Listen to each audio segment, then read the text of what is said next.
તો અહીં મિત્રો આપણને જે ત્રીજો ક્વેશ્ચન આપેલો છે કે શ્રુતિ said to Neha you are my best friend now find correct indirect speech. મિત્રો અહીં આપણે નીચે ચાર ઓપ્શન આપેલા છે, એમાંથી આ જે આપણને સેન્ટેન્સ આપેલું છે એનું સાચું જે ઇનડાયરેક્ટ સ્પીચ શું થાય છે એ ગોતવાનું છે. બરાબર છે મિત્રો, બહુ જ ઈઝી ક્વેશ્ચન છે.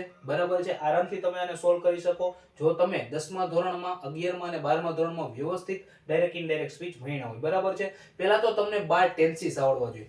બરાબર છે, હવે મિત્રો એ બધુંય ન આવડતું હોય તો ડાયરેક્ટ ઇનડાયરેક્ટ સ્પીચ ની અંદર બે નિયમ છે તમને આવડવા જોઈએ. બે વસ્તુ તમને આવડે એટલે તમને ડાયરેક્ટ ઇનડાયરેક્ટ સ્પીચ આરામથી આવડે.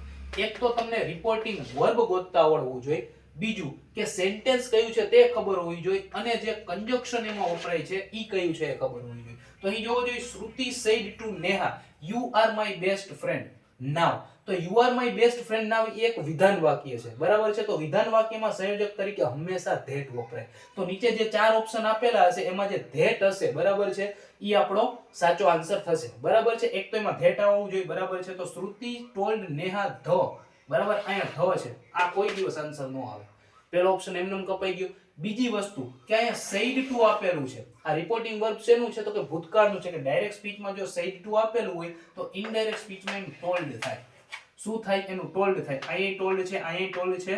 બરાબર છે, અહીંયા મિત્રો said છે, હો અહીંયા મિત્રો said છે, તો આનું આવે.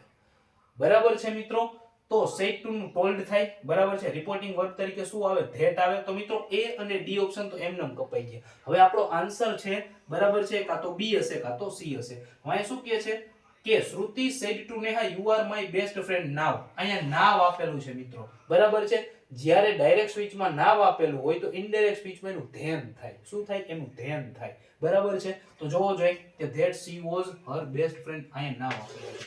નાવનું નામ નો રહે મિત્રો, શું થાય? ધ્યાન થાય.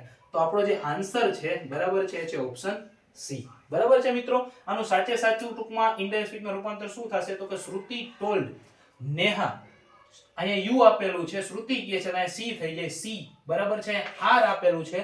બરાબર છે, વર્તમાન કાળનું વાક્ય છે. ડાયરેક્ટ સ્પીચમાં જો વર્તમાન કાળ આપેલો હોય એને ઇનડાયરેક્ટ સ્પીચમાં તમે રૂપાંતર કરો તો એ ભૂતકાળમાં ચેન્જ થાય. તો she was her એટલે કે અહીંયા યુ નું થઈ જશે she, આનું થઈ જશે was, my નું થઈ જશે her. બરાબર છે, તો શ્રુતિ told Neha she was her, બરાબર છે, બેસ્ટ ફ્રેન્ડ then. બરાબર છે, તો option C is the correct answer.